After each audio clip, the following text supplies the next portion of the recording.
Halo, apa kabar semua sobat romantis? Kembali lagi dengan saya di channel Romantis. Nah, di kesempatan kali ini, saya akan melanjutkan part pertama yang membahas tips mencari pasangan yang tepat, khususnya untuk para wanita ya. Simak videonya sampai selesai. Sebelum saya membahas lebih lanjut, saya minta kalian untuk siapkan pensil atau alat tulis lainnya dengan selembar kertas untuk mencatat tips kali ini.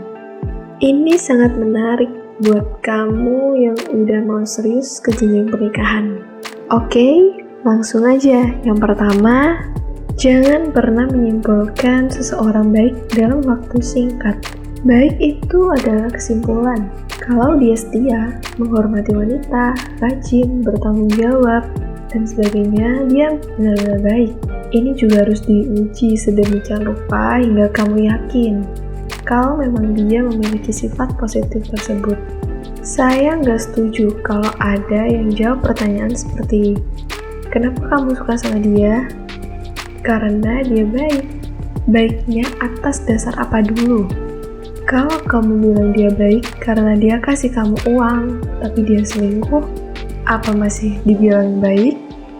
Kedua, pacaran adalah masanya untuk skeptis, meneliti, dan menguji, bukan untuk mencintai. Kebanyakan orang pacaran cintanya habis di awal, tergerus karena disakiti atau ekspektasi yang nggak sesuai. Ketiga, simple, tapi pastikan kamu nyaman berbicara dengannya.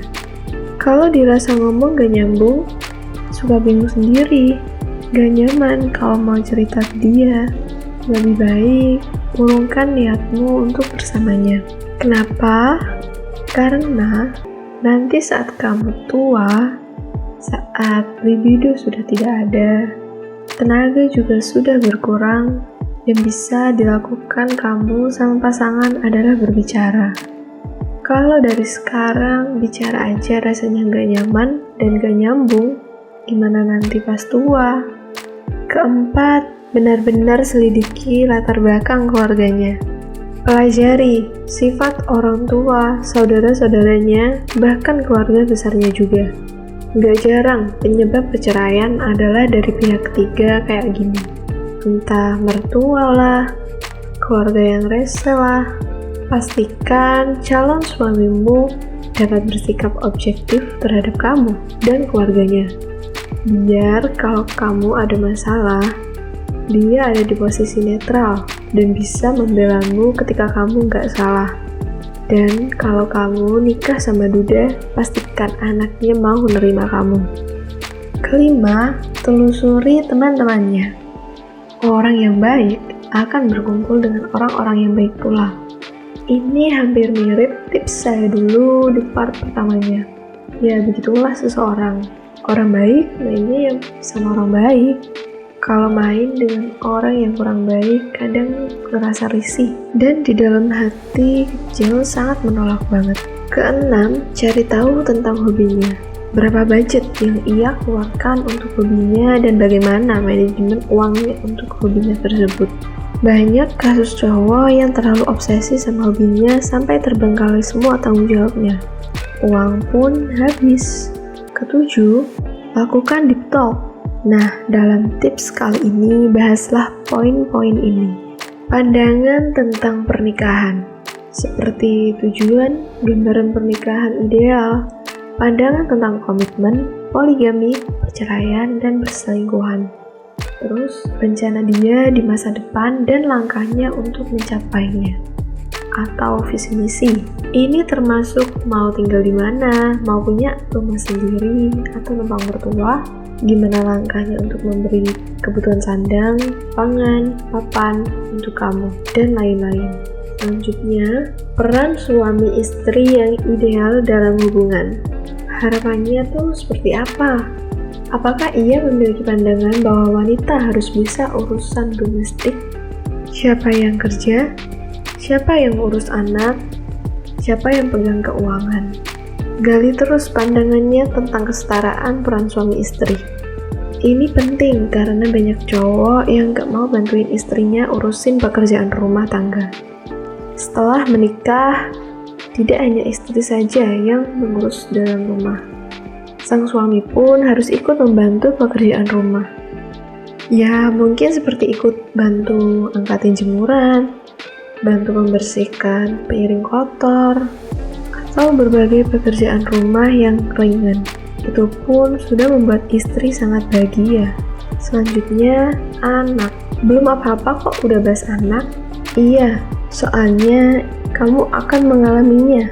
Tanyakan dan bahas seputar mau kapan punya anak, langsung atau menunda, pola asuh anak yang terbaik, terus siapa yang akan ngurus, apakah diurus sendiri, dititipkan, atau diurus ART.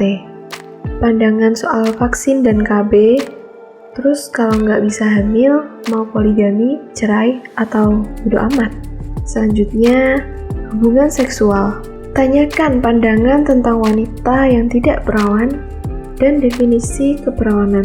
Please, tinggalin kalau dia masih nganggep harga diri wanita sebatas selaput darah dan percaya mitos keperawanan.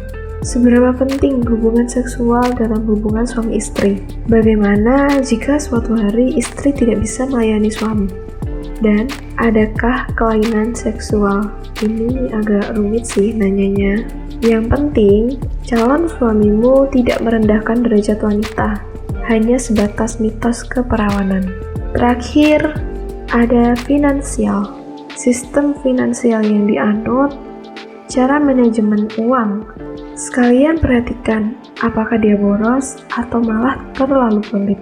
Jika antara keduanya, maka kaburlah segera. Punya hutang atau tidak? Apakah ia sandwich generation? Terus pendapat tentang gaji istri lebih tinggi dari suami. Apakah merasa inferior? Tips ke-8. Tanyalah ekspektasi wanitanya seperti apa. Jangan mau sama cowok yang suka banding-bandingin kita sama orang lain. Itu kalau dilanjutin, dalam rumah tangga akan sering membanding-bandingkan hal apapun. Meskipun hal itu sebenarnya sepele. Yang terakhir atau ke-9, pastikan kamu tahu bahasa cintanya. Jika bahasa cintamu dan bahasa cintanya berbeda, pelajarilah. Jika sama, berbahagialah. Nah, itulah beberapa lanjutan tips yang lebih mendalam dari part 1. Semoga bermanfaat dan terima kasih.